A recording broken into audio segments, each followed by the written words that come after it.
Today on CJ Off-Road, we're going to talk everything Jeep news. You're not going to want to miss this one.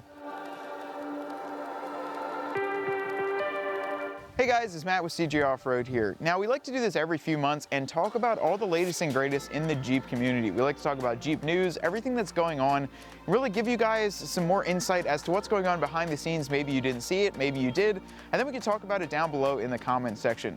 So the first thing I wanted to go over today, which is actually a really cool thing for us here at CJ's, is that the Gecko color is going to be re-released for the 2021 or maybe 2022 model year, depending on when it comes out.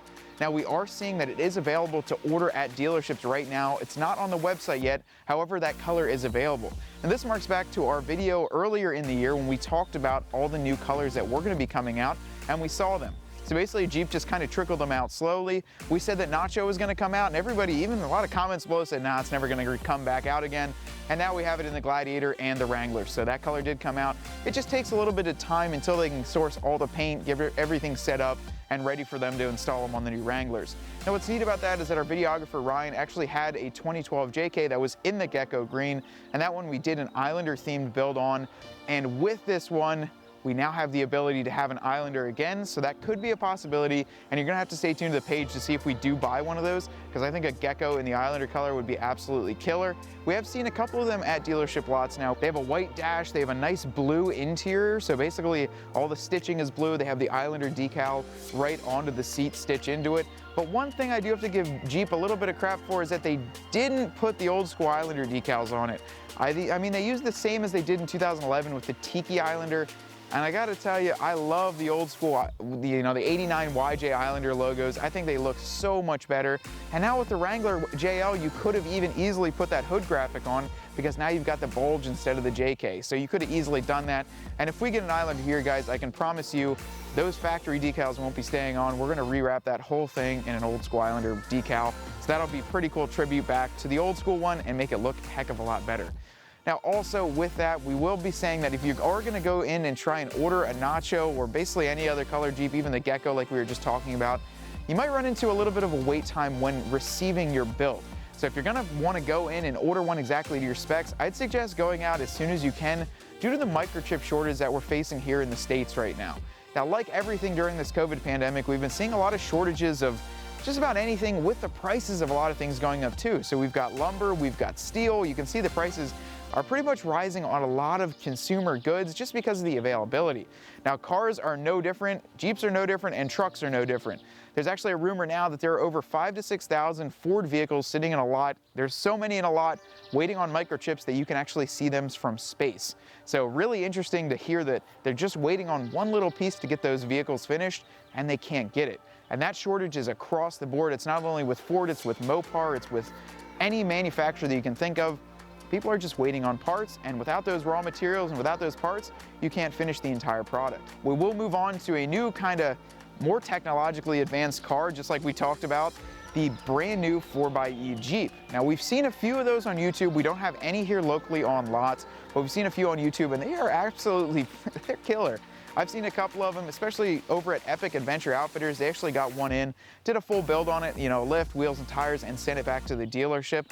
What's kind of cool about that is that they can get over 20 miles just on pure electric. I watched a video on how they operate, and it's really weird to see.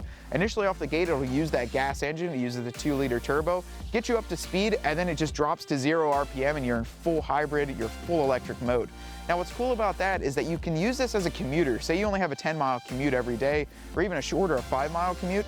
Just use pure electric to go back and forth to work. You'll never have to really fill up your fuel tank until you actually want to make a longer road trip. And what's also neat about these is that they create a combined 470 foot-pounds of torque. That's more than the 392 Rubicon, more than the Eco Diesel. That's a high amount of torque with that electric motor and the gas motor combined. The only downside is that it is over 800 pounds heavier than the lightest 4-door JL, so you do have that added weight in the form of a battery and an electric motor that is right underneath that rear seat. So that's the only downfall to it, but you do get a lot of perks for having that. There's tax credits involved. Heck, I've even seen people using them on college campuses so that way they can park in the hybrid section and don't have to pay for a parking pass. So there's some good savings if you do decide on the 4xe. Now, on the other side of things, we know the guys over at Mopar at Chrysler, they are absolutely crazy, and they stuffed a 392 into a Wrangler Rubicon. That one's been out for a few months now. We've seen it, we've done a video of it, but we haven't been able to see one up in person. We have seen a ton of videos online, including the Mojito Jeep couple. They actually got theirs test fitted 35s, 37s, 40s, all sorts of tires. And then they actually took it to the drag strip, which was what I wanted to see, and actually ran 12s in a quarter mile. And that's with a completely stock, right off the dealership lot, Rubicon 392. So that's absolutely incredible. Now these are all over the country now. I've actually been able to see them on cars.com, on Car Gurus, but they do have a pretty good markup. Rumor has it there's only 3,000 of these being built. I'm sure they will build more if the demand is necessary, but with the way the market is right now, the markup on it, just like a market cap, there's only so many and only so many that weren't ordered. So now you only have what's left, so they can pretty much charge whatever they want. I hate when dealerships do that, but I do understand they can make a little bit more money on these things.